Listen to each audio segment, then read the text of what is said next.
Boa noite, gente. Boa noite a todos. Sejam muito bem-vindos a mais um aulão do Rio Teatro Musicado nas Redes. Hoje nós estaremos com o nosso convidado Nilton Canito. Ele vai dar uma aula sobre a utopia brasileira e o teatro musical. Para todos que estão aqui, sejam muito bem-vindos mais uma vez.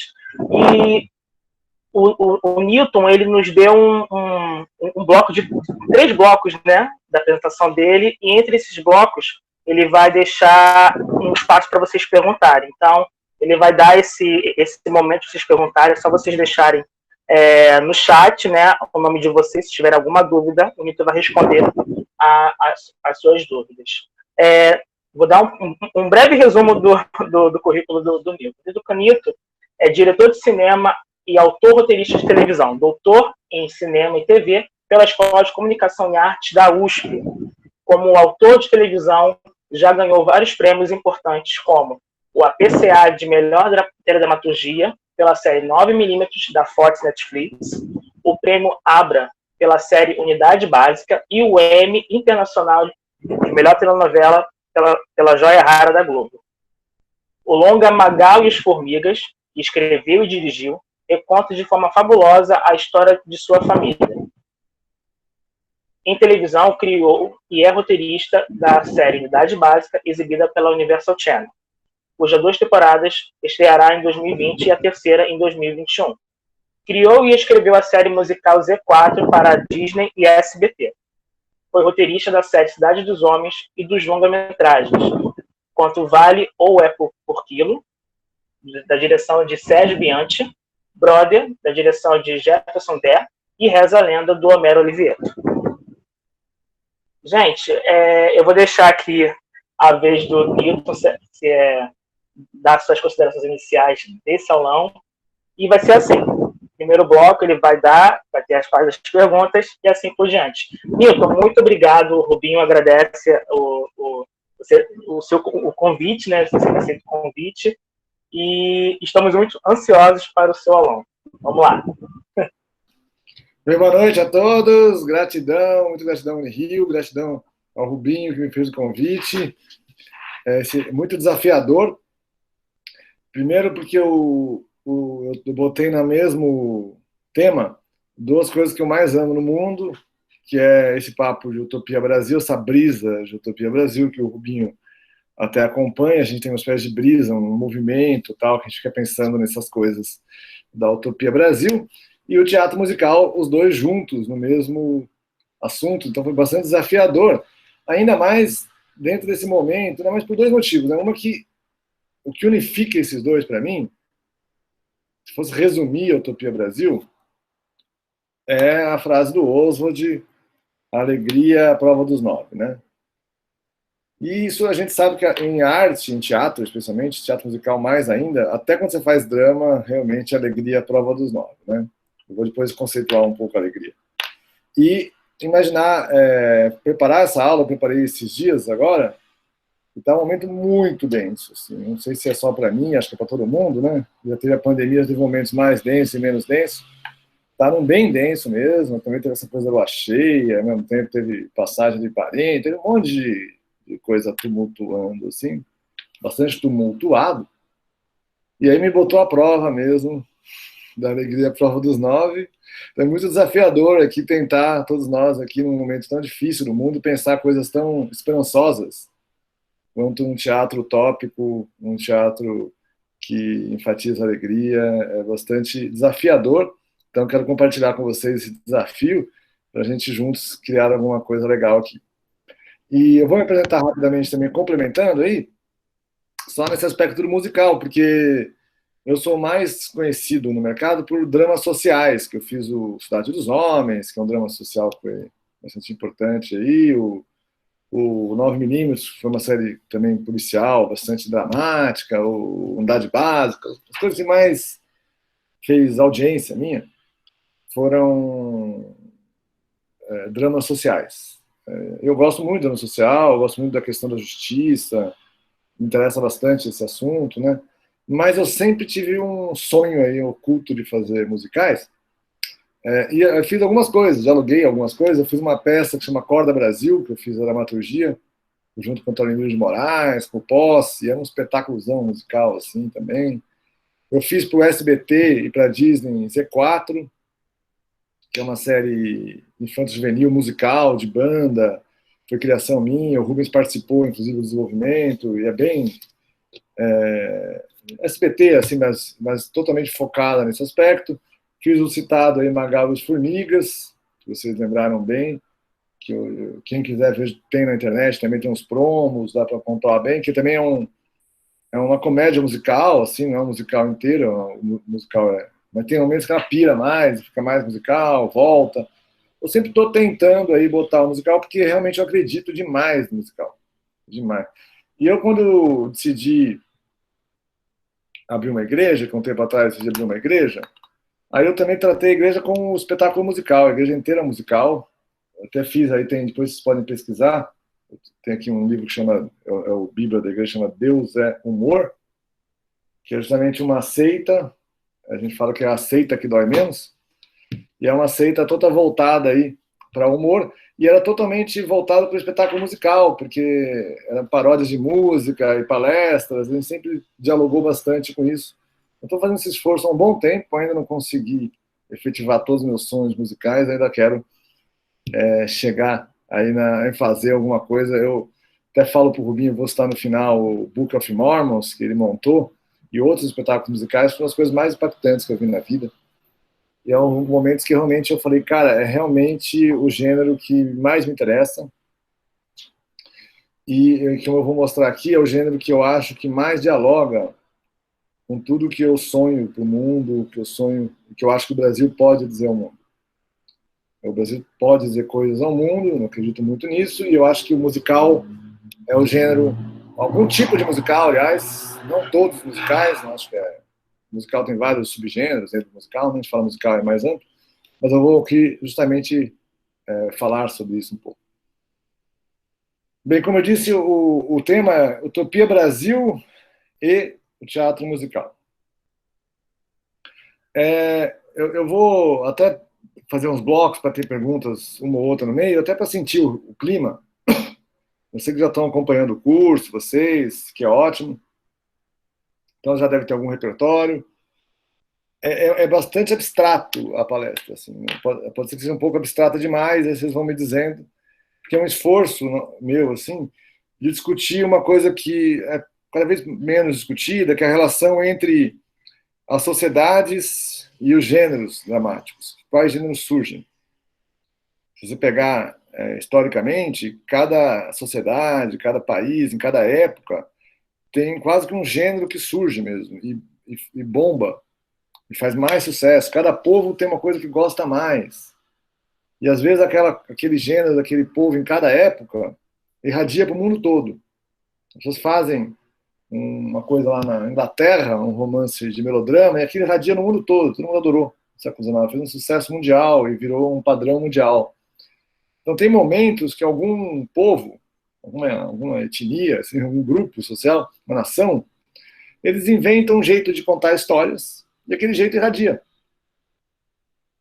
O mais famoso disso é a própria Bíblia, né? Que a galera lá inventou umas histórias, os autores criaram umas histórias maravilhosas, e está há 2000 anos em cartaz aí, espalhado por toda a esquina que você tem gente contando aquela história.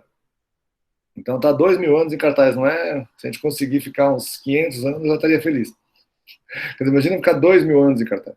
Então é impressionante, como se se você acerta o jeito de contar, a forma de contar mesmo, que tem a ver, tem que ser muito sincero, tem que ser uma forma que é do próprio povo. Cada povo tem um jeito de fazer. E ao mesmo tempo tem que ter uma capacidade de dialogar com o mundo. Se você acerta isso, você pode fazer um sucesso muito grande. E no momento, nunca antes no mundo, teve tanta oportunidade para isso. É um momento muito louco. Né? Hoje em dia acabou totalmente as fronteiras entre teatro, cinema, TV. Eu estou chamando de teatro musical aqui, mas tanto faz, porque na verdade é musical, né? Acabou as fronteiras, qualquer criador aqui pode criar para TV, acabou, e acabou as fronteiras entre países. Se você realmente fizer uma coisa boa aqui no Brasil, eu fui supervisor do 3%, por exemplo, que viajou bastante, o 9mm também viajou bastante. Você faz uma série boa, viaja muito, viaja o mundo todo. Então, se a gente fizer 5 séries boas, a gente muda o mundo. O Brasil pode influenciar o mundo todo. É muito louco isso. Isso parece meio utópico, mas não é. Assim como futebol. Não, futebol, a gente já ganhou a Copa do Mundo. Por que a gente não pode virar o principal produtor de séries do mundo? Quem falou que não pode? Se alguém falar que não pode, eu vou discordar, porque é um absurdo falar que não pode. Acho que pode. Qualquer um pode, aliás. O Paraguai pode. O Israel virou um polo importante. Então, qualquer país pode, na verdade. Qualquer país. Eu falei Paraguai, porque o Paraguai é pequenininho. Mas, assim, um país pequeno, na verdade, um grupo pequeno, se a gente aqui, ó, juntar se a gente conseguir acertar aqui, uma produtora pode. É isso. É muito louco. Então, você pode realmente irradiar. Agora, para irradiar, você tem que atender a tal da demanda imaginária. A demanda imaginária é uma demanda imaginária do mundo. O mundo tem uma demanda imaginária. É uma coisa que ele precisa. Os sábios da dramaturgia são coisas que precisam. E se você acertar isso, você faz sucesso no mundo todo e tchau. E eu estou convencido que o que o mundo precisa é do teatro musical feito com os valores da utopia brasileira. É isso que eu quero mostrar para vocês. Estou convencido. Se a gente conseguir parar de se dispersar e acertar o tiro certo, a gente vai radiar e vai bombar. Por que eu estou convencido disso? Então, é uma palestra um pouco conceitual, abstrata, porque ela vai estar dialogando com duas coisas. Uma é como que é o mundo hoje, qual que é os problemas da sociedade de hoje, como que é a identidade do brasileiro, o que é o Brasil, qual que é a essência do Brasil, qual que é o DNA do povo brasileiro, qual que é a nossa matriz, o que a gente é diferente dos outros, qual que é o nosso específico, e as formas dramáticas. Então, são 3 assuntos meio complicados, né? Como é que é o mundo, como é que é o Brasil, e como que se traduz em formas dramáticas. Quem fez uma análise desse tipo, um livro que eu acho maravilhoso, só para entender o nível de desafio que a gente está se colocando aqui para essa 1 hora, é o Panofsky, um livro que eu acho assim, eu sempre mando todo mundo ler, que é pequenininho até. O livro chama Arquitetura Gótica e Filosofia Escolástica. Pra vocês terem uma ideia da brisa do cara. Então, a brisa é o seguinte: como que a filosofia lá do São Tomás de Aquino, escolástica, se traduzia numa forma, um tipo de arte da arquitetura gótica e das catedrais góticas. Eu digo isso porque é o seguinte: você tem que entender, nós temos que entender que um tipo de pensamento que já existe, o povo brasileiro tem um tipo de pensamento, cada povo tem, na verdade, né? Cada grupo tem, não é nada de, né? Você tem que, mas se você conhece ele, traduz ele numa forma artística, um jeito, uma linguagem, isso pode acertar muito, como também aconteceu com a arquitetura gótica, que também influenciou o mundo todo por séculos. Então, isso é uma coisa que acontece. Então, nós temos que tentar fazer esse desafio. Então, vamos começar aqui rapidamente, tentando equacionar o problema do mundo hoje, só para a gente ver o problema do mundo hoje. Vou tentar ser bem rápido o problema do mundo hoje. Isso tem no Harari, aquele autor que é maravilhoso, fez o Homo Deus, o Homo Sapiens, né? O Harari, ele tem umas estatísticas interessantes. Ele mostra assim que, por exemplo, só para vocês terem umas ideias, hoje em dia suicídio mata mais gente do que guerra. É estatístico isso. Não é ele que inventou. Suicídio mata mais do que guerra. Gordura, tá gordo, mata mais do que fome. Porque a gente tem mais comida do que... A gente tem mais problema de ansiedade e de depressão do que de guerra. E já para a gente ficar atento, que é engraçado, né? Porque antigamente os 4 cavaleiros do Apocalipse, né? Era a fome, a peste, né? E mesmo com a pandemia, que é uma peste, ainda os problemas psicossomáticos, os problemas de infelicidade, saúde mental, são os problemas mais piores, que é, por exemplo, aí vai, né? Da pandemia, eu vou conversar muito sobre isso, não vou entrar em detalhe, mas no limite, criança não pega, né? Então, tem gente que fala que não pega, mas de qualquer forma, você ser diabético, você aumenta o grupo de risco. Então, até a pandemia ainda continua com os problemas de alimentação, os problemas realmente de ansiedade. Eu estou convencido, essas estatísticas mostram que, na verdade, antes o inimigo era externo, era a natureza que nos matava, agora é muito mais interno. Nós já temos condições até. Nós temos problemas internos, a gente não consegue ficar em casa, por exemplo, a gente não consegue ser feliz com nós mesmos, saímos e corremos riscos, né, na pandemia. Então, problemas internos são muito grandes, assim, matam mais. Então, a grande causa da próxima década, isso já está muito claro, é a saúde mental. A saúde mental está cada vez mais importante, a saúde mental. E, na verdade, o grande desafio é a felicidade. Porque nós, ao contrário de outras épocas, resolvemos problemas materiais. O mundo já resolveu problemas materiais. Pega, quais são as histórias da Bíblia? São histórias de empreendedores, né? O cara está lá, a história da Bíblia é por isso que funciona lá para um público grande. São histórias de gente aumentando a dureza da vida, com disciplina, regras. O cara andou no deserto, uma região de deserto. Nós estávamos no deserto, só para entender o nível. Não. Estávamos no deserto e construíram uma nação e um povo. Um negócio épico, maravilhoso. E é claro que muitos de nós precisamos disso ainda. Nós somos momentos que está tão difícil a vida que você se sente num deserto e tem que construir uma vida. E exige muita disciplina, rigidez, todas essas questões importantes que dão padrões morais rígidos e dão, aí vai, né? Dessa religião que a gente conhece e fez coisas maravilhosas e construiu o mundo que nós temos hoje. Mas hoje, uma outra brisa. Hoje o problema é ser feliz. No limite, não precisaria ninguém passar fome, não precisaria ninguém fazer nada. A única questão é ser feliz. E ser feliz realmente, nesse sentido, também acho que o teatro musical é a forma dramática que mais desperta a felicidade nas pessoas. Dá para dizer isso. Assim, né? Por aquele espetáculo pleno, aquele espetáculo com música, dança, arte, e por aquele negócio que eu acho maravilhoso no teatro musical, em toda a dramaturgia musical, que existe o conflito. Eu vou lá, eu brigo lá com eu e o Fidel, vamos brigar, briguei com o Fidel, tá? Briguei, mas daqui a pouco entra uma música e todo mundo dança. Então não é que não existe o conflito é rapidamente resolvido. E uma dança é parte do outro conflito, continua. Não é que acabou, não é aquela coisa, não vai ter mais aquela paz oriental. Não há interpretação da paz oriental. Mas o Ocidente interpreta o budismo como uma ausência de conflitos, né? Como se fosse possível na vida material ter ausência de conflitos, não é possível. Então fica aquela paz, assim, que não acontece nada. Não é isso, no musical acontece conflitos pesados, às vezes, coisas pesadas, como é a vida, né? Sofrimento, não sei o quê. Mas logo em seguida tem uma música que transmuta aquilo. Quem conhece o povo brasileiro sabe que o povo brasileiro gosta muito disso, né? Assim, ontem eu fui num velório e o final do velório era cerveja, jogaram cerveja em cima do caixão e fomos beber todo mundo. E era essa pegada mesmo, né? Classes populares brasileiras é muito essa pegada. É muito uma pegada de entrega total à vida, de alegria como estar agradecido, o estado permanente de agradecimento ao simples fato de estar vivo, e uma comemoração permanente, uma comemoração dionisíaca permanente do simples fato de estar vivo. Isso é muito das culturas populares, isso é muito uma coisa que o brasileiro pode ensinar ao mundo. Por nós termos ficado tanto tempo,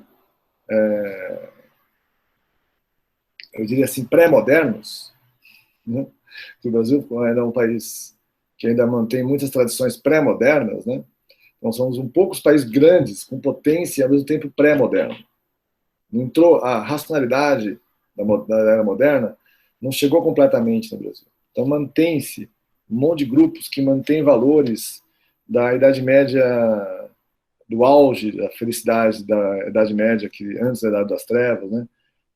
É uma complexa explicar. De qualquer forma, por alguns motivos, o Brasil tem ali uma base de culturas populares que tem poder de irradiar. E, como eu disse, se acertar o tom, a gente pode irradiar e influenciar o mundo e fazer coisas maravilhosas para o mundo todo. Então, vamos avançar um pouco pensando qual que é essa forma, essa estética tropical, essa forma tropical.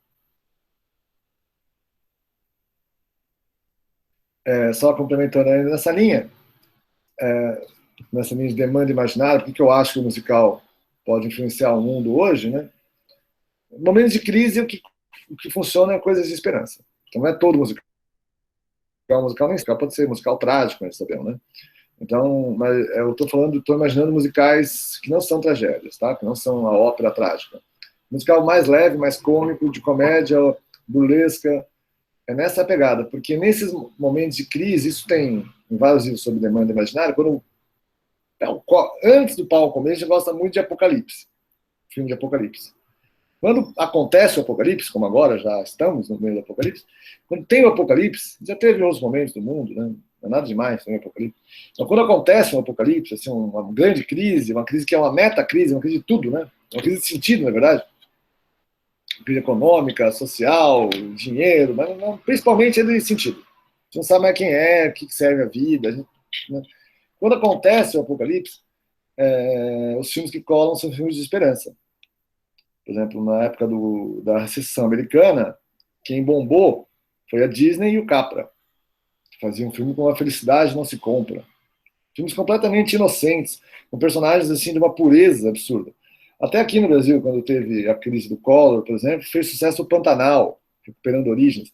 Então sempre tem uma tendência a voltar esses personagens mais puros, até candinhos, porque são momentos que a gente precisa de esperança.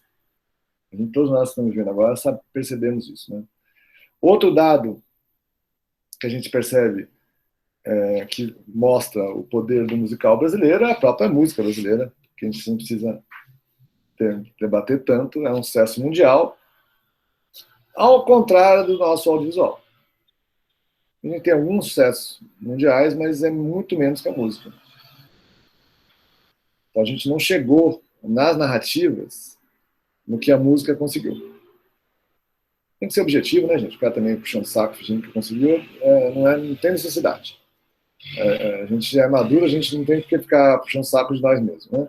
Tem que ser objetivo e corrigir que a gente pode melhorar. Então, na dramaturgia a gente pode melhorar ainda, mas acho que falta, de repente, esse diálogo de coração dos nossos artistas que trabalham com teatro, com dramaturgia, com a cultura popular brasileira, com o que o povo gosta, com a estética brasileira, que é uma estética que a Tropicália dialoga bem, né, conseguiu na música.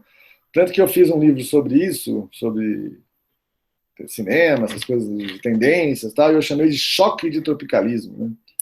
Que o que precisa na arte narrativa brasileira, no cinema, no teatro, é um choque, tem aquele assim, o choque de capitalismo, que é um termo que eu acho que o Eisenhower, né, usou. Mas aqui precisa de um choque de tropicalismo. Né? Eu vou falar um pouco do tropicalismo no sentido da estética tropicalista, da capacidade de antropofagizar gêneros, da capacidade de usar o espetáculo sem receio. O cinema brasileiro é muito realista, né? É um cinema muito realista. Assim. Muito drama social. Eu já fiz muito, então quem sou eu para, né? Já fiz vários. Mas a gente é muito drama social, pode reparar. Faz muitos filmes bons até, mas muito drama social, muito realismo. E o musical tende à alegoria, tende ao espetáculo, tende ao lúdico, tende a um monte de coisa que nossa arte narrativa de cinema não tem muito, tem muito menos. Não sei por quê. Recente isso, viu? Que tinha. Existia. Você pega até a década de 80, depois das chanchadas, ainda teve um monte de filmes de paródia. E as chanchadas foi o gênero de mais sucesso na história do cinema brasileiro, abandonado por um preconceito tonto e uma coisa que não tem necessidade. E um certo elitismo da classe artística, dos realizadores, de querer prestígio intelectual, de querer... É tudo coisa de falta de ouvido mesmo. Mas se a gente retomar o caminho ali da chanchada, a gente pode acertar muito. Só para acabar essa parte de demanda imaginária, como eu disse, se a gente acertar aqui no Brasil, a gente irradia para o mundo. Isso eu tenho praticamente certeza, que o mundo sente, o mundo pede isso do Brasil, né? O mundo pede. A gente é um povo, como a gente é um povo muito da chanchada, muito da chanchada, a gente é um povo que não gosta nem de herói. A gente é um povo que tem, o Nelson Rodrigues chama de complexo de vira-lata. Né? Que temos mesmo. E ao mesmo tempo, o que é? Um complexo de se achar pior. Né? Quando que a gente sabe que o vira-lata é melhor. O vira-lata é a raça miscigenada, é a raça mestiça, é a raça que tem mais resistência, que mais se adapta, que mais cria, que já é sincrética. É muito melhor. Isso todo mundo sabe. Né? O mestiço inclusive em termos de saúde, é melhor, tem mais saúde do que o pedigree. Então, essa coisa da pureza puritana, de ter pedigree, que os americanos cultuam, né? divisão entre duas, branco e negro, isso tudo, o Brasil gosta de mestiçagem, gosta de vira-lata. Mas a gente acha que o vira-lata é pior. Que é uma coisa que é meio ridícula, mas ao mesmo tempo é simpático, se pensar bem, né? Simpático, né? Um povo que é tão autocrítico de si mesmo, né? Eu tenho uma certa simpatia por pessoas que têm autocrítica. É bonito, tá? A gente tem que ter orgulho da nossa baixa autoestima. Tem que criar esses paradoxos.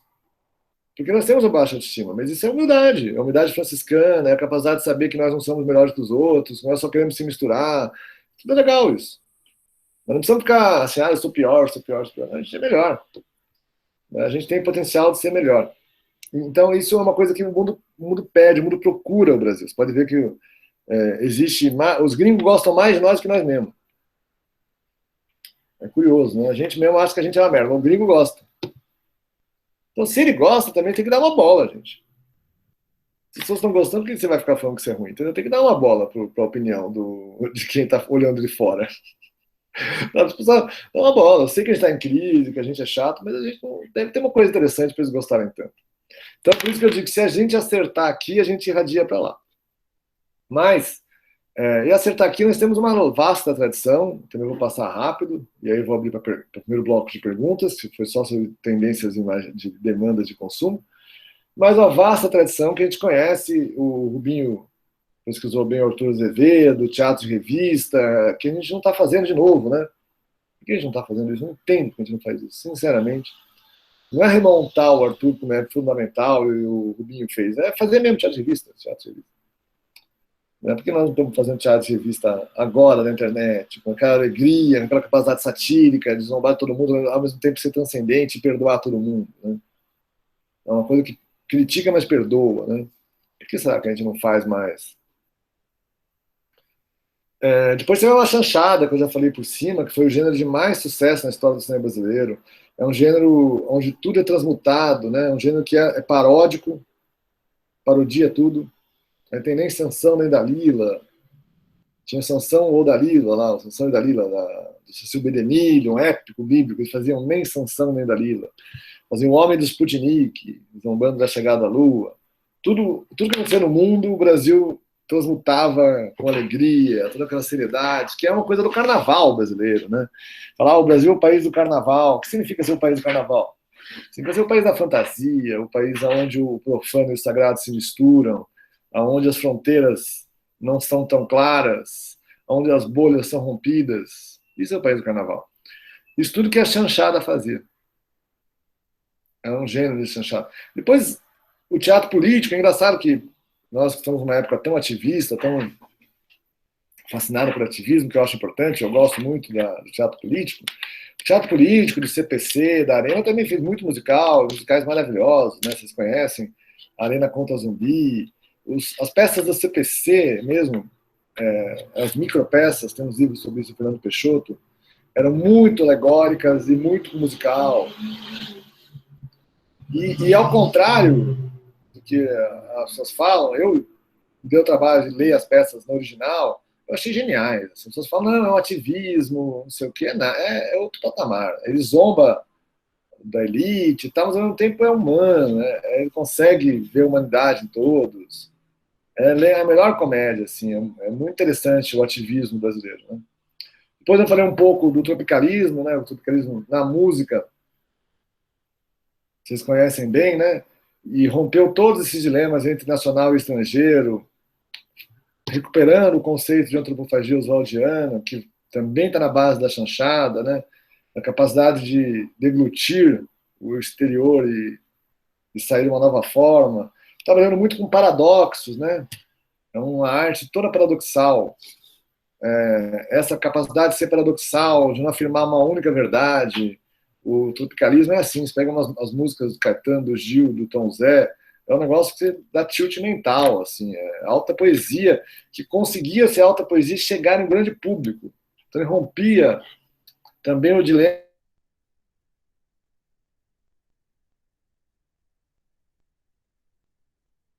Voltou.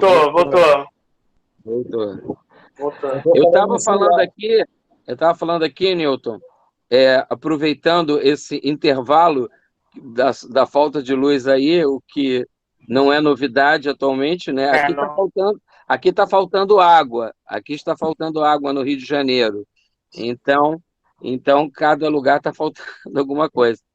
Mas eu estava conversando aqui com os meninos que as artes sempre representaram uma espécie de utopia em que, em determinados momentos, deram certo, foram, de um certo modo, influenciadores na mudança, né, cultural. Eu estava dando o exemplo das Bodas de Fígaro, que foi montado na pré-Revolução Francesa. Eu estava até explicando para eles, não é que o espetáculo em si foi o causador da Revolução Francesa, mas era curioso que a corte francesa vai assistir, rir daquilo, e, na verdade, era um espelho daquela sociedade, e que meses depois acontece a Revolução Francesa.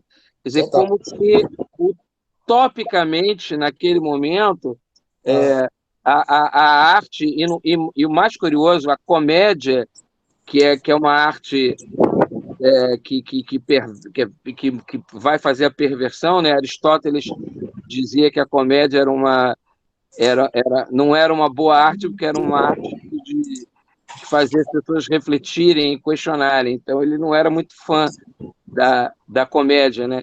E que determinados movimentos, como você estava falando, esse DNA do brasileiro está muito presente desse nosso diferencial, que eu acho que é a criatividade, a imaginação, e esse modo muito característico da gente rir de nós mesmos, entendeu? De superação, enfim. E só para pontuar, na verdade, não seria nenhuma pergunta, é só pontuar. Quando você fala da chanchada, a chanchada foi realmente o maior momento do cinema brasileiro, né? E que, de um certo modo, que sempre foi muito criticado pela elite, né? E isso foi ficando cada vez mais forte a partir dos anos 50, 60, e se tirou, praticamente, tem uma pesquisa que se tirou 60% do público que assistia ao cinema vai deixar de ir ao cinema, por achar o cinema se tornou chato, ou ter uma suposta vergonha, como se isso fosse introjetado como uma coisa ruim. E exatamente a arte da crítica, da sátira, desse olhar todo pessoal para a gente, foi transformadora, entendeu? Eu concordo total. Eu realmente acho foi uma tristeza, viu? Uma tristeza. É curioso você saber que... Eu acho uma tristeza. Esse preconceito com a comédia popular, aí gerou essa coisa, ou a comédia popular ficou muito trash mesmo, muito sem nada, ou ficou muito cabeça, virou uma dicotomia muito grande. Foi uma cagada e um afastamento do público mesmo. É uma pena. E o curioso... Tem os debates. A partir do cinema lembra filme, que lembra filme perseguia mesmo, né? As porno-chanchadas, etc., com financiamento estatal. O financiamento estatal gerou uma concorrência desleal também, não conseguia mais fazer um cinema direto com o público, porque um cara tinha o apoio do Estado, que dava 10 milhões, o outro não tinha nada. Aí não dava para ter acabou o mercado, o contato real com o mercado, né? Acabou. Sim. Foi um pouco o que aconteceu também, que a gente ia falar com outro momento maravilhoso do teatro musical, que foi até o fim até a entrada do Bolsonaro, que é maravilhoso, foi um momento muito legal, e com muita formação de artistas maravilhosos, toda a parte técnica desenvolvida, mas, tematicamente, a gente tem que ficar em efemérides, né? Efemérides. Porque a gente não consegue, porque todo modelo de financiamento é baseado em lei de incentivo.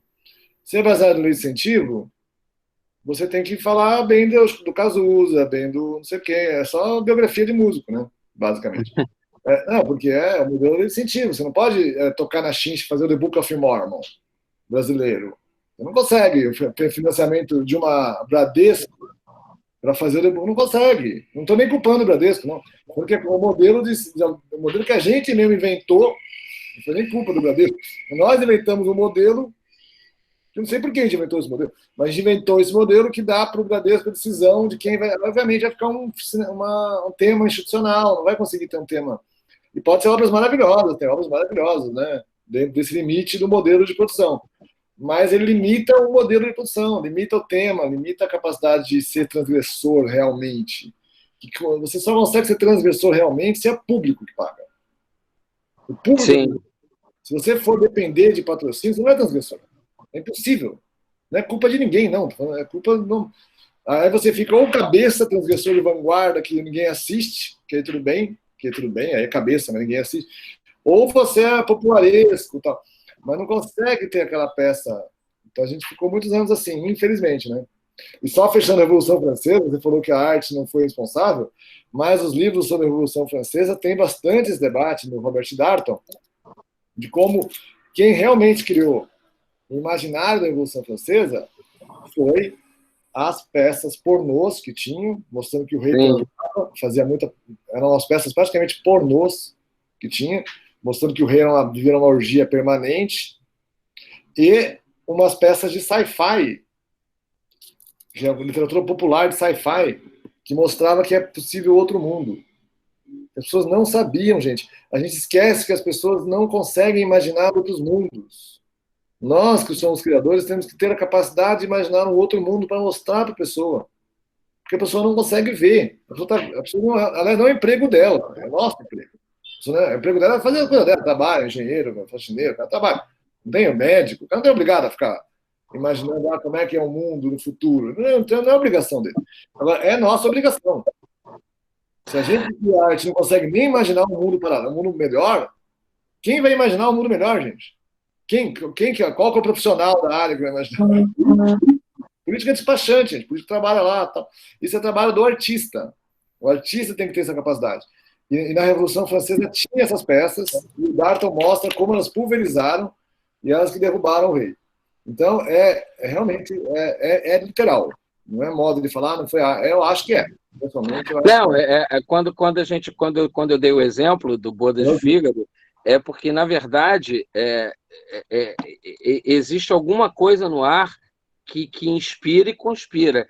Agora, só para fechar, que eu acho que as pessoas querem fazer perguntas, não, mas, por exemplo, tem essa curiosidade, quando você vai a um teatro grego antigo, existem umas piras, ainda em alguns teatros sobreviveram umas piras, e aí eu fui perguntar o que eram essas piras, lá no Teatro de Dionísios, porque ela falou assim, para as pessoas vomitarem, porque quando apareciam as alegorias, as pessoas vomitavam, e o melhor efeito era o vômito, porque era exatamente você assistir, por exemplo, um deus mitológico aparecendo numa alegoria, e a expressão de alegoria vem desse teatro grego, as pessoas vomitavam. Ou então, um outro momento também, que como teatro é catártico em todos os sentidos, não só emocional, por exemplo, algumas peças de Shakespeare foram proibidas para mulheres grávidas, porque descobriram que as peças de Shakespeare faziam com que as mulheres abortassem os filhos. Então, iam assistir aquelas cenas em que simplesmente você botava aquele sangue de galinha com aquela pele e você faqueava ali e aquele sangue explodia. As mulheres, algumas, né, abortavam. Ou a história da estreia do Titanic, que morreram 17 pessoas infartadas nos Estados Unidos, só na cena daquele navio afundando no cinema. Ou seja, é extremamente interessante quando a gente pensa nessas coisas todas, como a arte e especificamente, estamos falando de musical, só para fechar, por exemplo, é curioso a gente entender que tudo derivou do teatro musical, o teatro musical que vai para a chanchada, que vai para os programas de rádio, que vai para os programas de televisão, para as comédias, e o nosso teatro, o teatro de revista, que é considerado um único gênero genuinamente brasileiro, que, apesar da influência francesa, por exemplo, pessoal, a bossa nova é bacana, mas existe uma linhagem a partir do jazz. O tropicalismo, sim, é algo extremamente original na medida da retomada das coisas. Por exemplo, o tropicalismo ressuscitou, por exemplo, Carmen Miranda, que por exemplo, que é um belo exemplo dessa alegria, dessa coisa de ilusão que a gente tinha, e que, curiosamente, quando ela vai para os Estados Unidos, as pessoas aqui passam a detestá-la. E ela é amada até hoje nos Estados Unidos, entendeu? Não, é amada até hoje, entendeu? A experiência de ter ficado 3 meses em Los Angeles, eu vi isso. Mas, gente, eu vou parar, porque senão a gente vai ficar horas aqui falando, porque eu adoro conversar com você e acho que é bacana, e acho que os meninos têm perguntas aí para fazer. Alguém tem alguma pergunta para o Newton, ou quer deixar aqui no chat, ou quer abrir a tua câmera, o microfone para falar? Alguém tem alguma pergunta? Você tinha uma, não tinha, Cadu? Sim, eu tenho. Mas eu ia deixar a oportunidade para quem está nos acompanhando, se tiver alguma pergunta. Eu estou um pouco preocupado com o horário, que eu tinha uma coisa muito grande, mas eu acho que eu já aqui no intervalo fiz uma cortada, umas coisas. Eu acho que eu tenho mais só uns 15 minutos, eu consigo concluir. Não? Tenho 2 perguntas agora, eu acho. Mais uns 15 minutos eu concluo, mais umas perguntinhas. Tá bom? Então, tá bom, Tá bom, Flora, eu vou começar. Então, eu anotei alguns tópicos que você disse no seu início, falando sobre quando um país ele quer contar a sua própria história, da sua própria maneira, e ele quer irradiar para o mundo, para que o mundo reconheça essa questão da identidade. E quando você falou dessa questão de cada país tem a sua identidade própria, que o mundo reconhece, eu fiquei me ligando aos pontos aqui, por exemplo, de alguns, não pelo teatro, mas por outros veículos, como cinema, como televisão, que a gente vê um produto audiovisual de um país, a gente acaba identificando esse país. Posso dar um exemplo, A Cor da Romã, que é um filme armênio, que nossa, essa identidade da Armênia. La Casa de Papel, que é um seriado do Netflix, espanhol, que por causa não sei se estou certo, mas por causa do boom do seriado, que antes era de uma emissora espanhola, depois a Netflix pegou e deu esse boom. A própria Netflix criou uma filial em Madrid, entendeu? Pelo sucesso e acabou interligando essa identidade do país com o seriado. Então, são várias formas que um país conta a sua história, mostra a sua identidade para o mundo e o mundo compra. E a minha pergunta é sobre... São 2 perguntas que eu vou botar em uma só. É sobre essa questão como você fala dessa demanda imaginária, que precisa acertar essa demanda imaginária, e sobre o Brasil em si. O que pode se traduzir na identidade brasileira através do teatro? A gente vê que a música, as festividades nacionais já é vista no mundo todo e é muito contemplada. Mas uma coisa que me perturba muito, que eu tenho muita dúvida, é sobre a diferença de uma coisa assim, você vê a identidade do país, mas às vezes a gente vê o estereótipo do país. Às vezes pode haver essa confusão de quem está lá de fora. Acaba, tendo esse estereótipo da nação, do povo daquele país. Então, acaba não enxergando a identidade verdadeira. Pô, Cadu, eu acho que vão achar que a gente combinou, porque a tua pergunta foi o que eu ia continuar falando. Opa! Foi um roteiro, fizeram um roteiro, tá? Que seria ótimo. Eu não li roteiro nenhum, não soube de nada, gente. Se ele fosse fazer roteiro, gente, até quero fazer umas palestras assim, quero combinar com vocês. A gente podia fazer mais dramático, né? Mais. Eu discordo de você, alguém podia chegar. A gente podia combinar os negócios desses pra gente. A gente tá com muito medo de brigar ultimamente, né?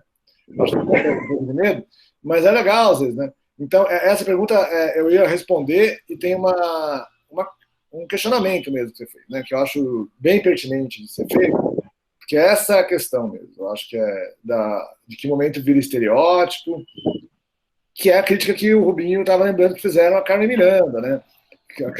A crítica a Carmen Miranda era baseada nisso. Não, aquilo é a caricatura do brasileiro, o brasileiro não é só isso, o brasileiro é outra coisa, ele não sei o que e tal. Que é verdade, né, gente? Eu, por exemplo, eu não sou só isso que vocês estão vendo. Eu sou um ser super complexo, assim. Nossa, eu tenho várias crises, tenho vários problemas. Tenho vários problemas, fiz coisa errada, eu sou um bosta também, meu Deus, eu sou um monte de merda também. Não tem problema nenhum. Eu sou assim, todo mundo é assim, se for pensar, né? E Nações é igual. Né? Nações tem lados interessantes, tal, mas tem um lado internamente, pode ser uma bobagem, pode ser um horror, né? Entendeu? Nação é igual também, né? Então, a questão principal e agora, nesse momento, por exemplo, é um momento onde a gente... Um país muito paradoxal, o Brasil, né? Muito gosta de extremos, né? Então a gente optou por um extremo contrário a tudo que a gente imaginava, quem é o Brasil, tal. A gente, eu acho, a gente, né? Falando assim, nós elegemos um cara que aparentemente discorda de muito que as coisas que a gente está falando, mas nós elegemos, né? É importante lembrar isso, né? Parece que foi eles, não foi eles, é nosso, né? Nosso país elegeu. A não ser que você não acredite na democracia, é outro problema. Você não acredita na democracia, não. Mas não, por causa... Então, quer dizer, porra, como é que a gente, nesse momento tão difícil, né, momento onde a gente desce nas profundezas, desce nesses lados mais obscuros da nossa identidade, toma contato com o lado negro da nossa identidade, com os nossos lados mais racistas, nossos lados mais machistas, todos os nossos lados mais horrorosos, né, que tem na cultura popular, né, não tem apenas no Bolsonaro, não, tem na cultura popular. Eu fiz um filme sobre o Chacrinha. O Chacrinha é inspiração da cultura popular, ele é inspirado na cultura popular pernambucana, e os caras eram muito machistas. Você vai numa tribo indígena, são muito machistas. Não adianta ficar, não, índio, brasileiro, não adianta. Eu conheço índio, eu vou direto para índio, eu gosto, é machista. Então é difícil também ficar negando, fingindo que é tudo uma pureza, né? A gente sabe dessas coisas. Então, como é que num momento tão pesado, né, a gente vai ter a coragem de ser utópico? Agora, eu acho que tem que ter as duas coisas. O que tem? Qual que é o problema de ter as duas coisas? A gente pode ter crítica e pode ser utópico. Eu acho só estranho a gente não ser utópico, em nenhum momento. A gente não valorizar o lado bom também.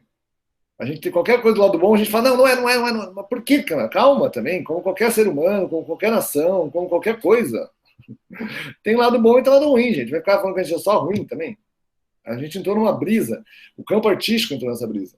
Como se a gente fosse... Você pega 80% dos filmes são críticas ao Brasil. 100% praticamente. Por quê? Todos são. Por quê? O que é isso? Que desespero é esse? É uma bolha. Nossa classe artística gosta disso. E acha chique, ganha prêmios, tal, mas é isso. É isso.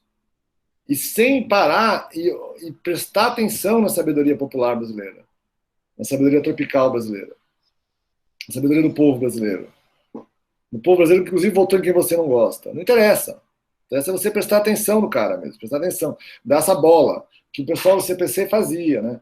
Então, agora resumindo o seguinte, só o lado da gente reconhecer o lado ruim é super importante, mexer no nosso passado horroroso, na herança de escravocrata, o país que mais demorou para acabar com a escravidão, porque a escravidão tem mais estruturas que perpassam o Estado, justamente porque esse jeito brasileiro pode ser usado negativamente, né?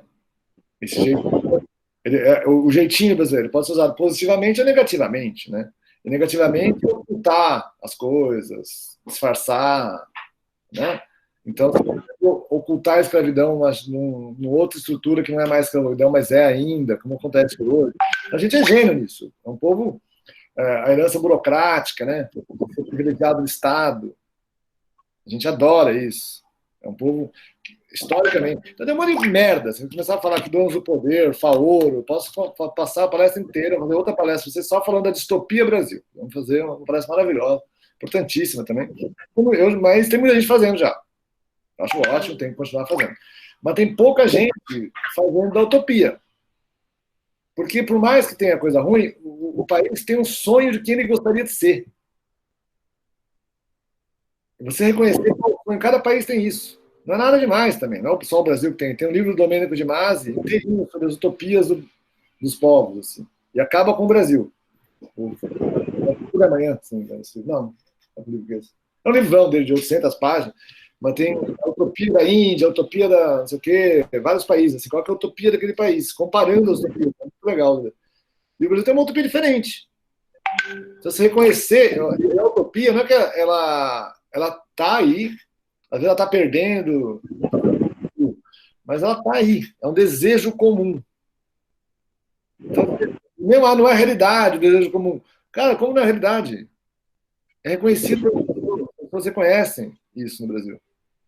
É parte da nossa realidade, não é única, mas é parte. Então, você reconhecer e puxar o saco dessas coisas boas é maravilhoso, e não tem nenhum problema. Isso isso não exclui você de algo que você acha ruim. E é, inclusive, possível, no mesmo projeto, ter as duas coisas. Ter tanto a distopia quanto a solução. Mostrar a merda que é e mostrar uma solução. Não só mostrar a merda. Também eu não sou contra o filme só mostra a merda, gente. Eu, por mim, não sou contra nenhum filme, mas, gente. Estou falando que a arte que eu gosto é a que consegue apontar as soluções também. Consegue sair do dilema, consegue ir para frente, consegue mostrar. Então, a gente recuperar um pouco a utopia brasileira e usar ela. Vai virar estereótipo para gringo ver? Sei lá, se for um filme ruim, vai ficar só estereótipo. Se for um filme bom, não vai ser só estereótipo. Filme bom, hoje em dia, uma série boa, ela parte do estereótipo e depois humaniza. Você consegue muito isso na dramaturgia atual, as séries permitem isso. Eu acabei de ver que é uma obra-prima, uma comédia americana do David Green, sobre cultura gospel, sobre uma família gospel, um nome super estranho, esqueci o nome. Vou tentar achar, Gin Show, não sei. É um nome super estranho, da HBO, depois eu vou passar para vocês. Não lembro, vou tentar achar e passar. O diretor chama David Gordon Green. Ele é fantástico, esse cara. E aí começa, o cara, é um bando de caricato, mostrando os gospels, os lados mais negros deles, assim, e ao final da temporada você humaniza todos, cara. É impressionante isso. Então, você pode criticar todo mundo e depois humanizar. Tempo numa dramaturgia atual. Você consegue fazer as duas coisas, sabe? Então, eu acho que tem soluções dramáticas para resolver isso bem.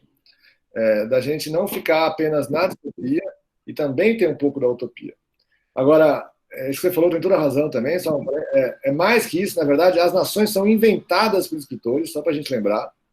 Shakespeare inventou a Inglaterra, Camões inventou Portugal, o conceito de nação é inventado. Nós, escritores, criadores, inventamos uma nação. Na verdade, a nação é uma imaginação, é uma comunidade imaginada. Então, a gente inventa um sonho comum. Se a gente fizer uma obra que é um sonho comum, a gente inventou. Se ela fizer sucesso, vai todo mundo concordar com aquilo. É nesse lugar. Então, a gente tem esse poder, então a gente tem que assumir esse poder para nós, não ficar só reclamando como se a gente não tivesse poder. Eu tenho a impressão que os artistas parece que eles não têm poder. Eles ficam falando, não gosto, não gosto, não gosto. Então, não gosto daquilo, não gosto daquilo outro. Joga um pouco. É pouco.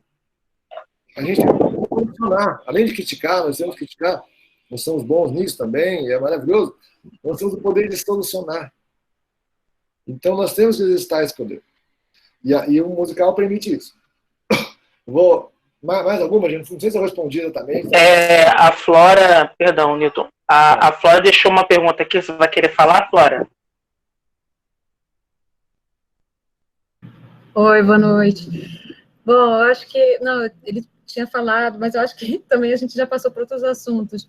Eu tinha perguntado sobre a situação da indústria cinematográfica no sentido das nas perspectivas de outras narrativas que sejam possíveis depois desse período, que você tem em mente, que você gostaria de escrever, que você está sentindo que, sei lá, as pessoas estão guardando os projetos para depois. E eu perdi o comecinho, não sei se você está trabalhando em algum projeto utópico no momento. Eu vou até passar um promo da série que eu fiz, que chama, acho que eu vou passar então. Eu não ia passar mais porque tem tanto assunto aqui. Mas vou passar um promo. Não, eu tenho, todos os meus projetos são utópicos, né? Então, essa série que eu fiz uma série documental agora que vai lançar ano que vem. São 5 episódios chama Utopia Brasil mesmo. Vou passar então também. Mas ela também me inspirou para fazer as ficções. Então, eu estou criando os projetos que estou criando de ficção são narrativas ficcionais sobre a mesma história, assim, traduzindo aquilo em ficção e sobre profecias mesmo, uma brisa das profecias que falam do Brasil como um lugar onde vai surgir o paraíso na Terra, onde vai começar. Eles chamam o Quinto Império, um termo muito usado. O que é o Quinto Império? É também o Império da Quinta Dimensão, né?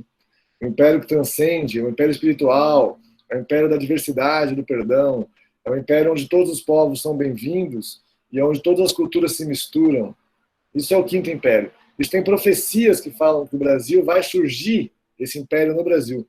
E não é um império como os outros impérios foram, que queriam dominar os outros. Não, é um império apenas cultural. É um império que ele não quer dominar nada economicamente, porque ele nem quer dominar economicamente ninguém, porque acha isso chato. Tem preguiça de dominação. Acha chato dominar as pessoas. Ele quer trocar, ele quer bater papo. É um império que gosta de trocas, né? Então, existem profecias que falam isso, então eu estou trabalhando muito com essa questão, de buscar essas profecias. Agora, eu estou criando umas obras que ainda não são musicais, assim, o musical que eu estou criando não consegui traduzir isso para musical, ainda são outros tipos de narrativa, ainda que vão ter parte musical, então vai ter mais, menos, mas sempre buscando, eu queria falar, daqui a uns 15 minutos finais, eu queria falar da figura do malandro, que é um personagem muito importante na identidade brasileira e muito debatido, e tem muitas obras debatendo isso. Eu acho muito importante a gente ter esse arquétipo na cabeça na hora de criar e criticar e melhorar ele, né, jogar com ele, né, reverter ele, não necessariamente seguir exatamente. Mas esse debate sobre a figura do malandro, que tem a ver com o caráter nacional, com o DNA do povo brasileiro, é um debate muito importante também. Eu queria... Vamos passar então em 5 minutos, já que ela deu esse gancho, vai. Eu estava em dúvida se passava, mas por causa do tempo mesmo. Tem 4 minutos, gente, é um promo. Só para você Ok. Vou compartilhar aqui, é o que você me mandou, né? Vamos lá. É meio louco, documentário, assim você não vê um promo de 4 minutos de documentário muito louco. Não sei se dá para entender, até é bom para saber se dá para entender, que eu não sei, nunca passei. Tem previsão de estreia? É junho do ano que vem. Assim que acabar a pandemia, a gente estreia. Posso? Pode? Pode.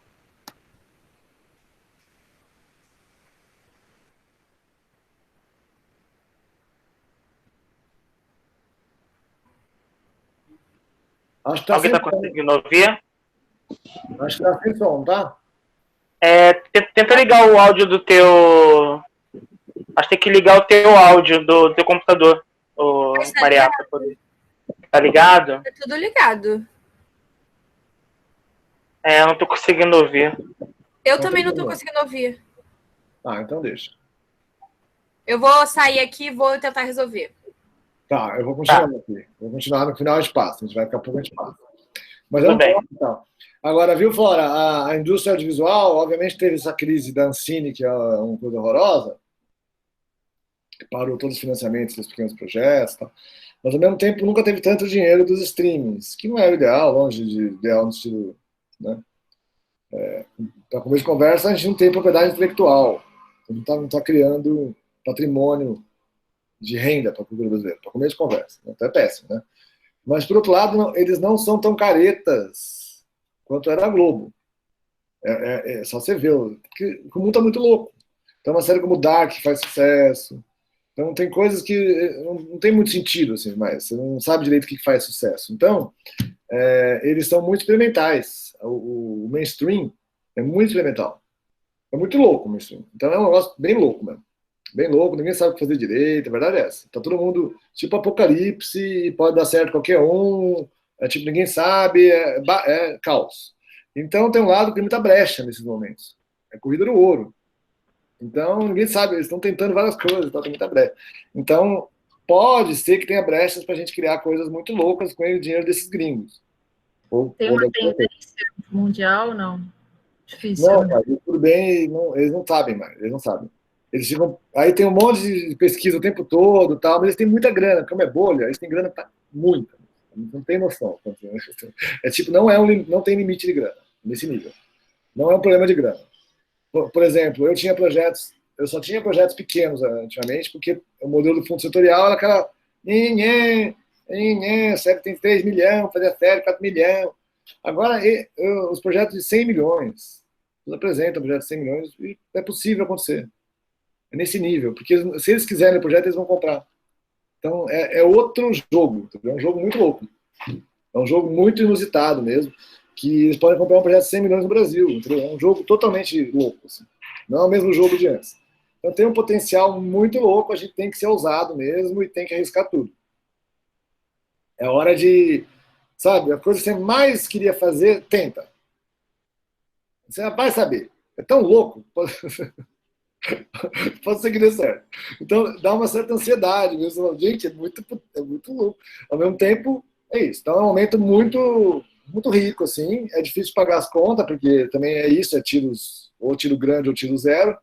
Então, é o momento de você tentar, em termos de vida pessoal, reduzir tudo para não depender mais de dinheiro, para ter liberdade, e meter bronca. Classe média acabou. Vira de pobre e de repente você fica bilionário. Tipo, não tem mais papinho de tentar manter a classe média.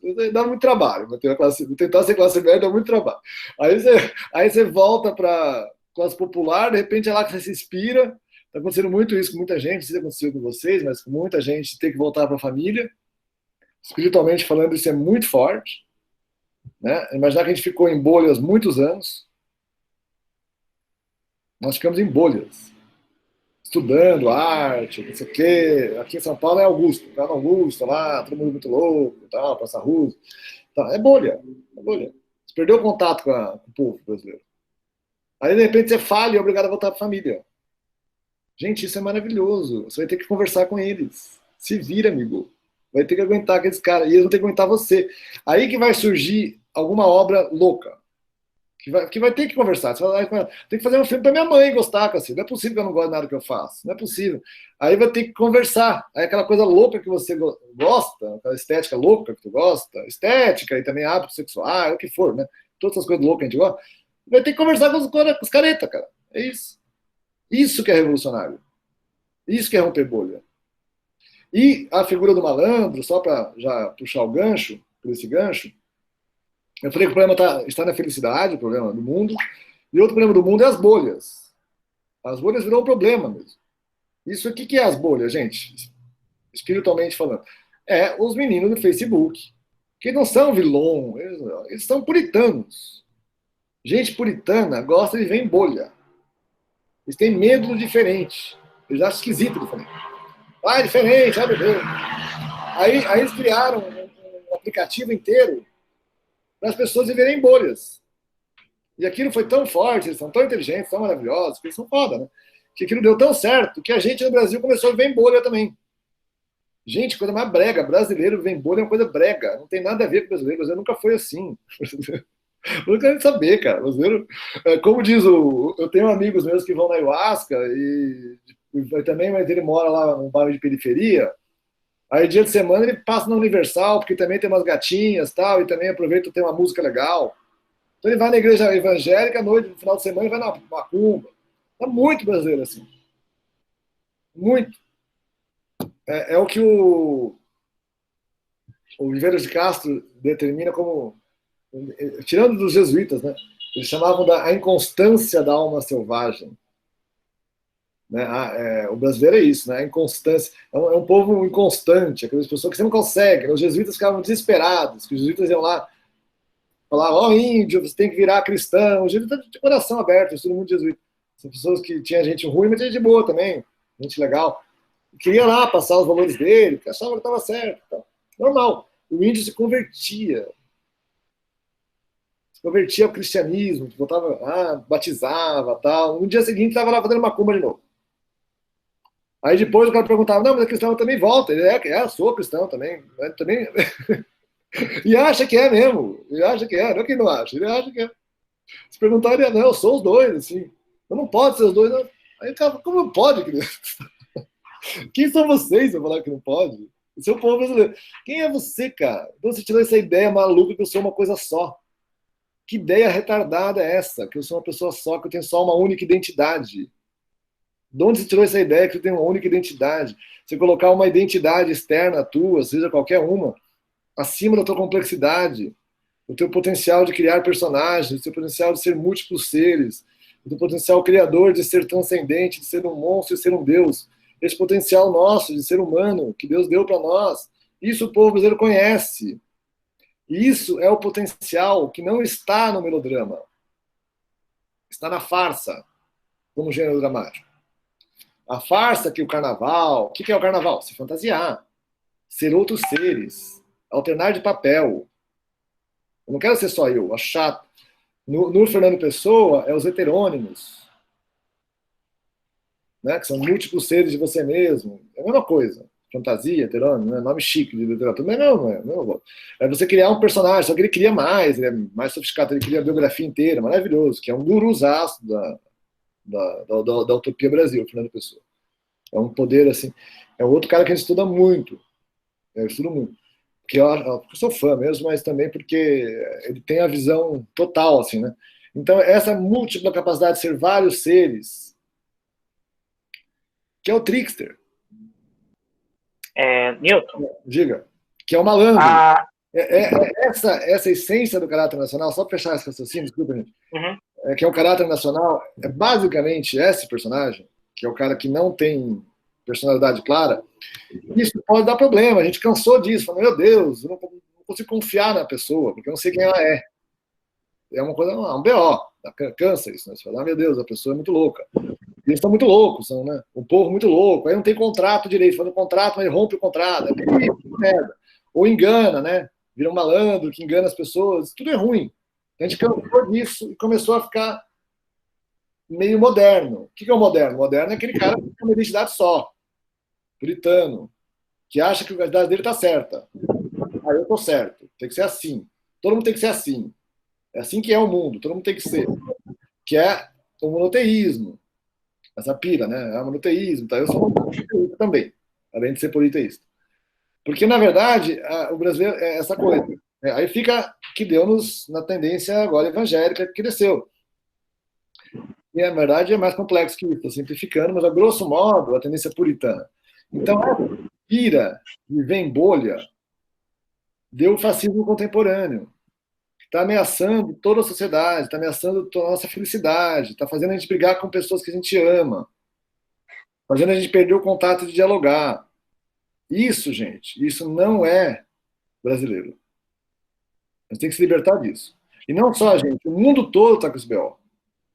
É um problema do mundo. Porque aplicativo deu isso, a cultura puritana espalhou a partir desse BO.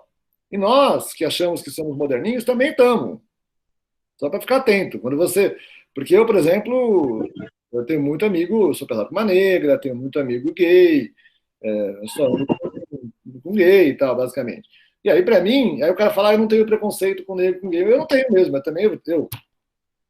Agora, para mim é fácil não ter preconceito com gay, porque são meus amigos. É difícil para mim não ter preconceito com o evangélico. Ali que é difícil. Diversidade, para mim, é aguentar o evangélico. Para eles, é aguentar eu.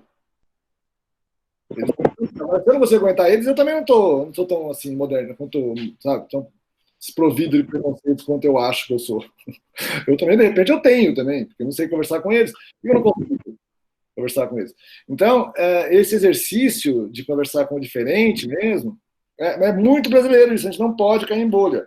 E esses personagens brasileiros, eles resolvem isso, eles são malandros. Malandro é o cara que circula por grupos sociais, de fantasia. Então, esse tipo de dramaturgia, que a gente é muito bom, que tinha na Sanchada, que tinha em todas essas coisas, é um tipo de dramaturgia que vai resolver o problema do mundo. vai mostrar que a gente consegue viver em diversidade, consegue entrar em qualquer bolha, e todas as bolhas, as pessoas, no fundo, são seres humanos, com o mesmo problema que a gente. Então, todo mundo não todo mundo mesmo BO. O BO é depressão, tédio, suicídio. Esse é BO. Vamos falar a verdade. O BO é isso. Ansiedade, não sei quem eu sou. A verdade é essa. Esse é o problema. Diga. Algumas pessoas acham que quando a gente entra de uma bolha, o lado externo da bolha projeta uma coisa holográfica para poder disfarçar todos os nossos problemas internos. Mas não é bem assim. Newton, a Maria teve um problema de compartilhamento com a tela que não estava saindo áudio. Eu vou tentar aqui pelo meu celular para poder exibir a promo do teu documentário. Vou tentar aqui, tá bom? Tá bom. De qualquer forma, eu queria falar da figura do malandro, que eu acho que isso é um personagem importante.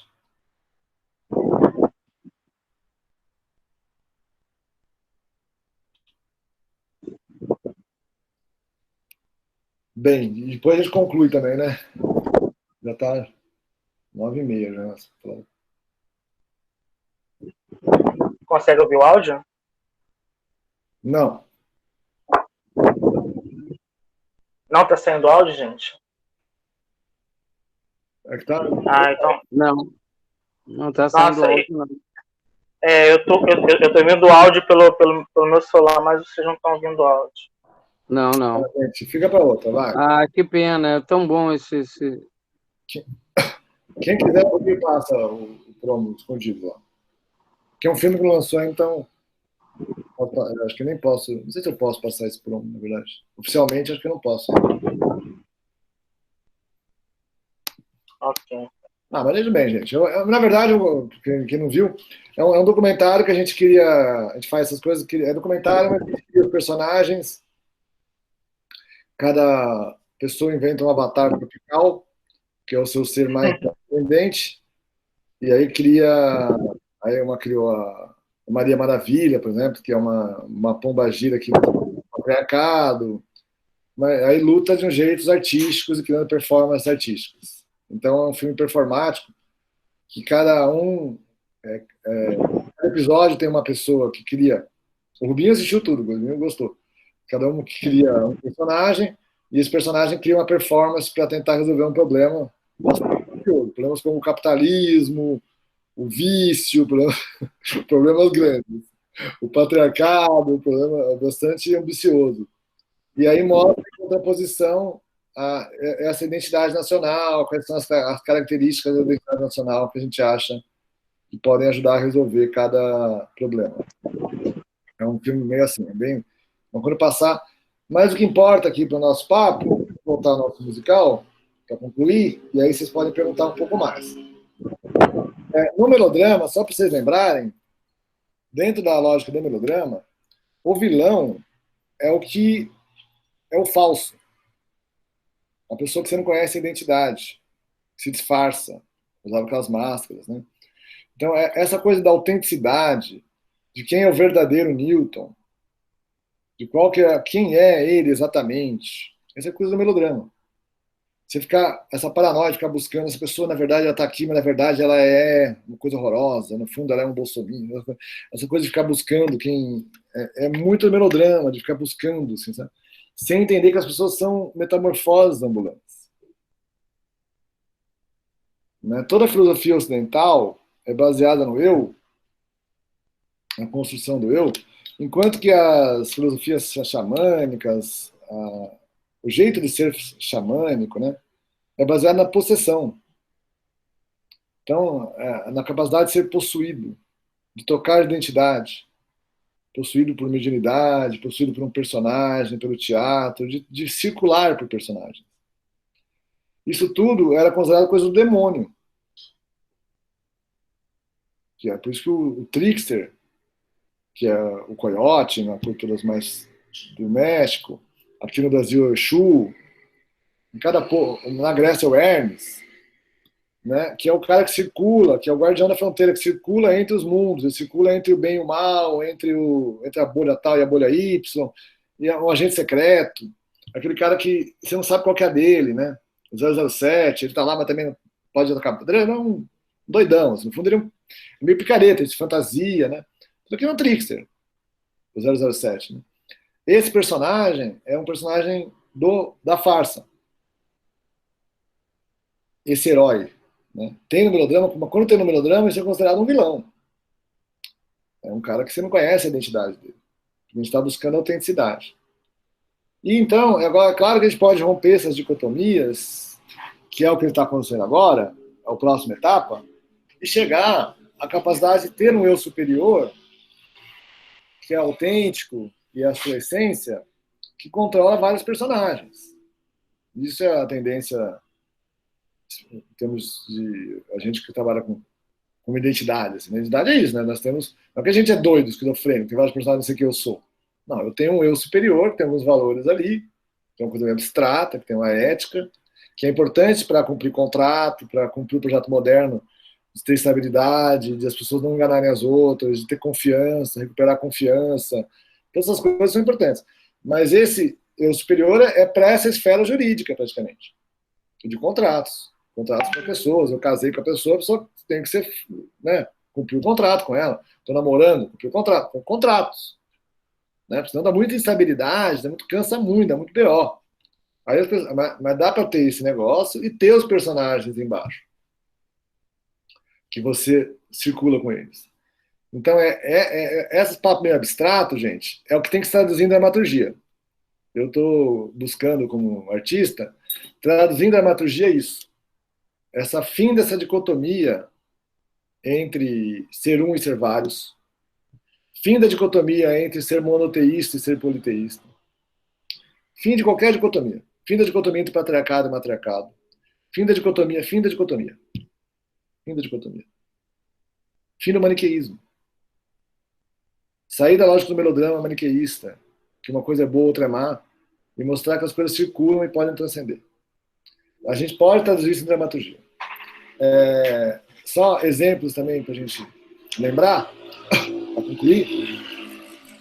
Esse personagem, eu falei do musical, porque o musical permite bastante isso, e o musical eu acho que também tem várias características da peça musical, como eu disse, de chegar no conflito e mudar, se fantasiar. Então, o musical em si eu acho muito bom para isso, para esse personagem, que é o personagem da utopia brasileira. Mas aí, exemplos aqui, a gente tem um exemplo mundial, que é importante lembrar, que criou uma indústria inteira disso, que é a Índia com Bollywood. Criou uma indústria inteira de filmes musicais, mega produções, mas é muito mercado interno. Eles não têm, eu não sei se eles não querem, eu não conheço tanto a ponto de entender qual que é, por que eles não... Eu assisti uns filmes, é bem local mesmo, assim, né? E acho que tem uma mitologia muito local, então, não sei, pode ser que em algum momento eles irradiem. E a Índia é um país muito próximo ao Brasil, não é à toa que eles chamam nossos índios de índios, né? Não é à toa que o pessoal queria descobrir a Índia e descobriu o Brasil. Tem a ver mesmo, no sentido de ser também um país de fronteira entre Oriente e Ocidente, um país de mistura de etnias, um país... Então é um país que dialoga bastante com o Brasil em vários aspectos, né? Então, mas ali eles não conseguiram ainda fazer um projeto internacional, mas mostraram ali o potencial de um grande cinema musical, uma grande produção musical em série com grande sucesso, com produções grandes e conseguem financiar. E isso é um exemplo mais de indústria para a gente ter na visão da nossa cabeça o potencial. A gente parar de pensar pequeno, né, gente? Pensa muito pequeno. Eu quero bolsa, eu quero edital. É muito pequeno, gente. Estou entendendo? O mundo está acabando e a gente está pensando em edital para pagar as contas. Não é isso que se trata. Se continuar pensando pequeno, ninguém vai convencer ninguém. Eu fui secretário do audiovisual na época. Se fica pensando pequeno, não convence as pessoas, gente. É preciso de emprego. As pessoas não querem dar emprego para a gente. Não é obrigação deles. Não estão preocupados com o nosso emprego. Né? Nós temos que ajudar o Brasil, não eles ajudar a gente. Não estamos aqui, a gente não é pessoa que está precisando de ajuda. Eu não sei você, eu não estou precisando de ajuda. Eu me viro. Se tiver edital, eu faço qualquer coisa. Tenho força, tenho saúde, tenho tudo. Eu viro uma padaria, qualquer coisa. Não sou a pessoa que precisa de ajuda. E ninguém precisa de ajuda. A gente artista não precisa de ajuda. Ao contrário, nós queremos ajudar o país. O Brasil precisa da gente. E eu acho que não só o Brasil, mais gente precisa da gente. O mundo precisa da gente. Então a gente precisa sair dessa ligação pequena e ter projetos grandiosos. E em termos de uma análise pontual, até pedir licença para o Rubinho, porque é uma peça que ele montou e montou magnificamente bem, que é o The Book of Mormon. E é uma peça americana, não sei quem assistiu, eu vou tentar fazer um resumo rápido, só como exemplo. É americano mas é americano da galera do South Park, né? E foi montado magnificamente aqui, até eu assisti em Nova York também e conseguimos estar além, do meu ponto de vista, pelo uso do coro, por umas questões técnicas que o Rubinho desenvolveu bem. Mas eu vou falar só do argumento, para vocês entenderem o argumento. O argumento é total essas coisas que a gente está falando. É uns evangélicos malucos, no caso mormons, que decidem ir para a África catequizar as pessoas. Então tá lá a galera, tipo o Anchieta, seria o Anchieta, que no Brasil podia ser o Anchieta. Podia fazer uma comédia com o Anchieta, que também tinha a mesma idade que esses moleques, era um moleque de 18 anos, eu já era Anchieta quando veio ao Brasil. Eu fiz a biografia do Anchieta agora para cinema, estudei bastante, mas eu fiz uma coisa mais épica, o heroísmo e tal, que é bem legal. Mas dava pra fazer uma comédia daqueles jesuítas retardados, esses jovens, assim, né, fanáticos, né? E fanáticos, assim, no sentido ruim, mas no sentido bom também. O cara que reza 3 horas à noite com a Nossa Senhora, e tem brisa com a Nossa Senhora. Tem transe espiritual. A gente ficar também tratando as pessoas religiosas como se fossem todas uns cretinos. O cara é uma entrega para Deus, assim, um negócio assim que você fala, uma beleza, uma bondade, o Anchieta especialmente, ele tinha, né? Uma capacidade de entrega. Então, pessoas boas. Mas, ao mesmo tempo, é meio idiota, né? O cara tá tentando... Aliás, se a gente lembrar, a gente falou do teatro musical na história do Brasil, falamos ali do teatro de revista, Arthur Azevedo, mas o teatro começou musical. O Anchieta era peças musicais. E musicais e ainda procissão. É outra coisa que a gente não faz muito. Tem alguns grupos que fazem umas peças que você anda, né? É pouco. Os caras faziam procissão. Procissão. A peça é na procissão.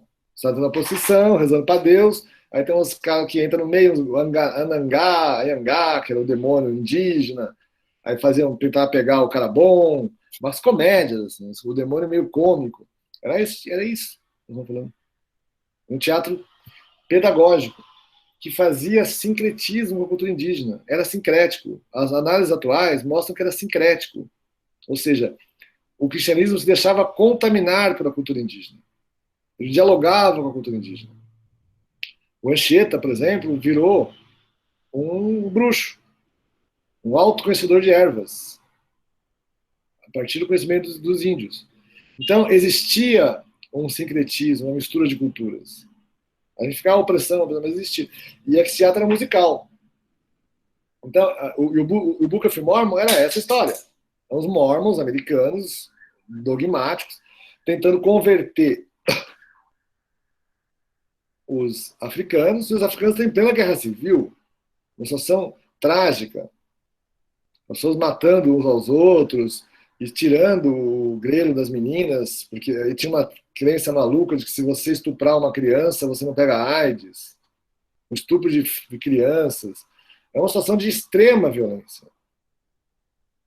A peça é sobre isso. Olha o tema da peça. O tema da peça é os jovens fanáticos educando africanos na guerra civil. Isso é uma comédia musical. Só precisa atentarem, como a comédia musical não precisa ser temas pequenos, podem ser temas pesadíssimos. Isso que a gente estava falando, sabe? Você pode tocar nos dilemas do país inteiro, na escravidão, no que for, no massacre das culturas indígenas, qualquer tema que você quiser tocar. Você consegue tocar em comédia musical. Isso é a primeira coisa para observar no The Book of Mormon. Fora isso, não vou falar só da parte conceitual, não vou dar uma análise técnica, que se você tem a peça, tem no YouTube e é maravilhoso.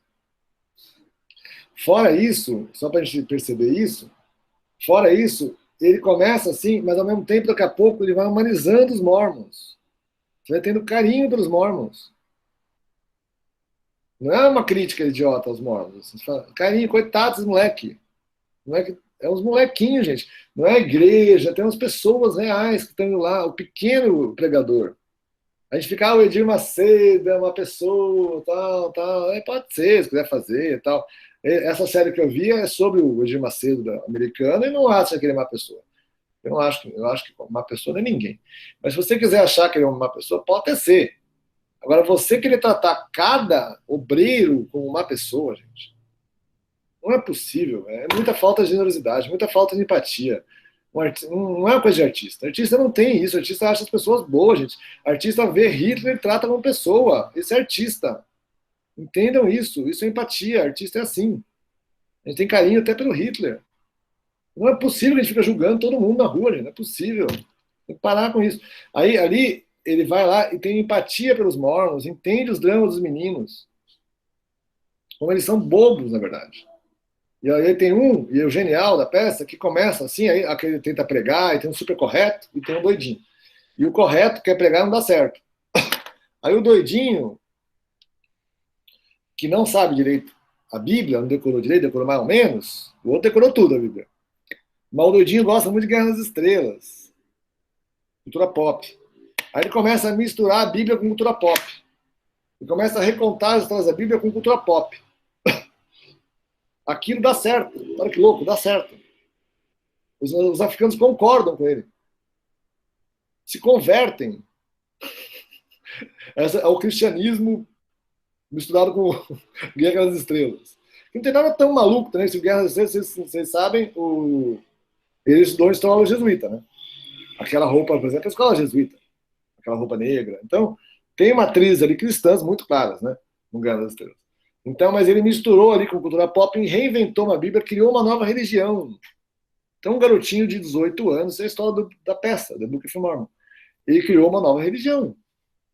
E aquela nova religião deu tão certo que os africanos se converteram à religião, viraram fanáticos, acreditaram na religião, e com aquela crença conseguiram romper com a dominação que eles tinham de outros africanos que tinha guerra civil, conseguiram romper e fazer uma revolução democrática, que se libertaram através de uma nova religião. A peça não é antirreligiosa, é uma peça gospel. É uma peça sobre o surgimento de uma religião sincrética, onde um garoto cristão se misturou com os africanos e teve uma criatividade louca e criou uma coisa nova junto com os africanos, junto, não sozinho, criou junto. E aquilo libertou os povos. Isso é a peça do Book of Mormon, gente. Uma revolução que vem do imaginário, porque as revoluções sempre vêm do imaginário, gente. Achar que a revolução... E se a gente está brigando tanto, tal, é porque o nosso discurso não está mais colando no povo. E se o nosso discurso não está colando no povo, nós que lute. Nós que lute. Tratar o povo como idiota, falar que ele é idiota porque não concorda comigo, isso é apenas elitismo cultural. Não é mais nada. Ah, o povo não concorda comigo, ele é burro. Não, você que tem que fazer concordar com você. Você que tem que trabalhar lá, ouvir ele e fazer. Não é ele que tem que concordar com você. Você tem que ouvir e conversar, cacete. Não é possível que a gente não consiga. A gente fica tratando o povo inteiro, o brasileiro inteiro, como se fosse um idiota. Ah, eles não concordam comigo, eles são idiotas. O que você está falando? Você que é idiota.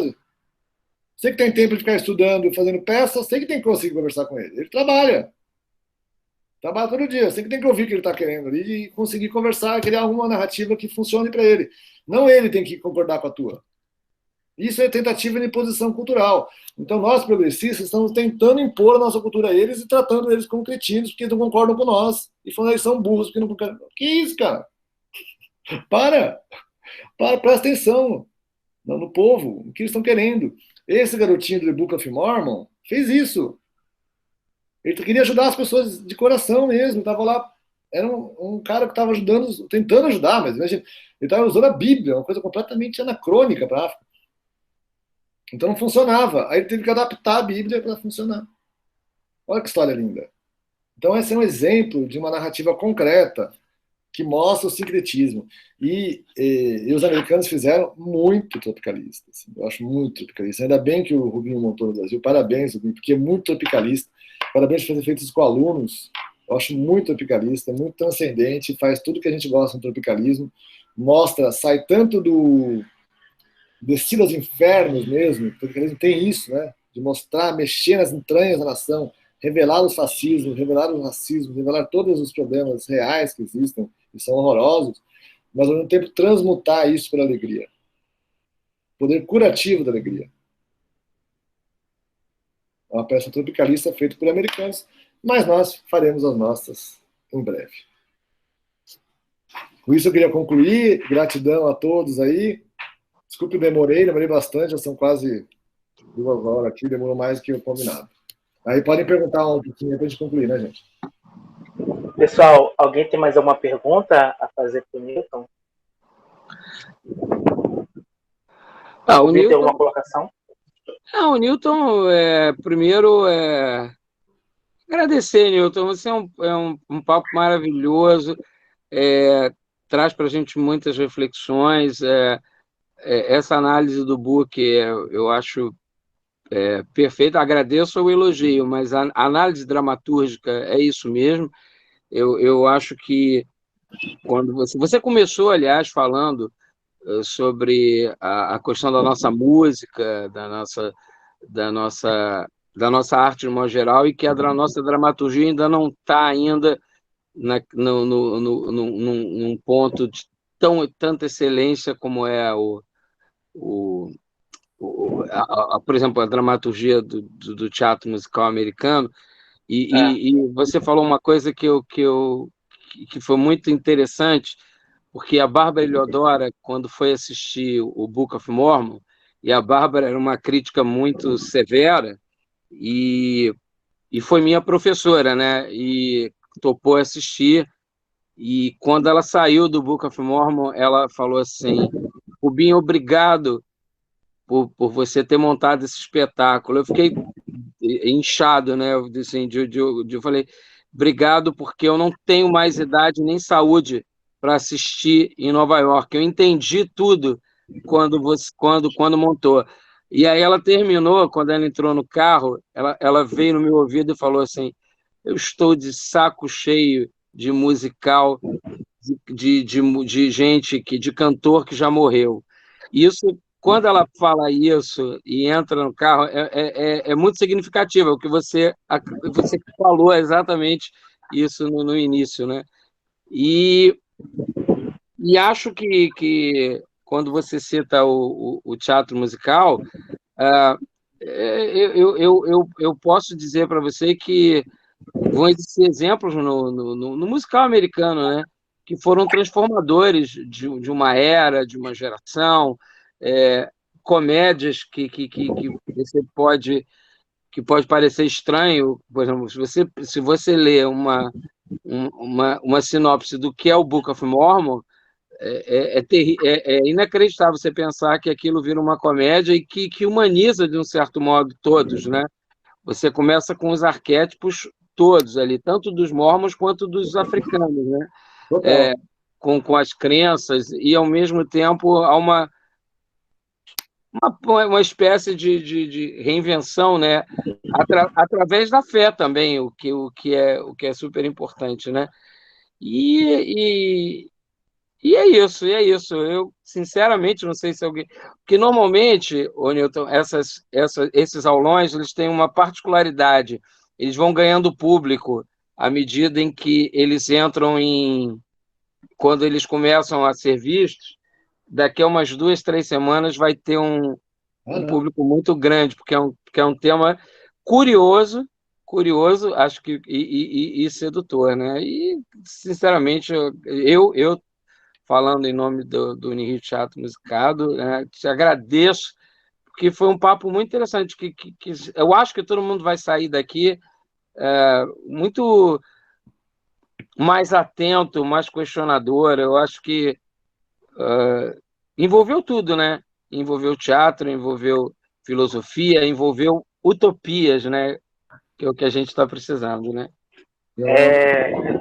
Eu só queria dar uma colocação minha em relação... Ontem eu estava conversando com um amigo, também é ator de teatro musical.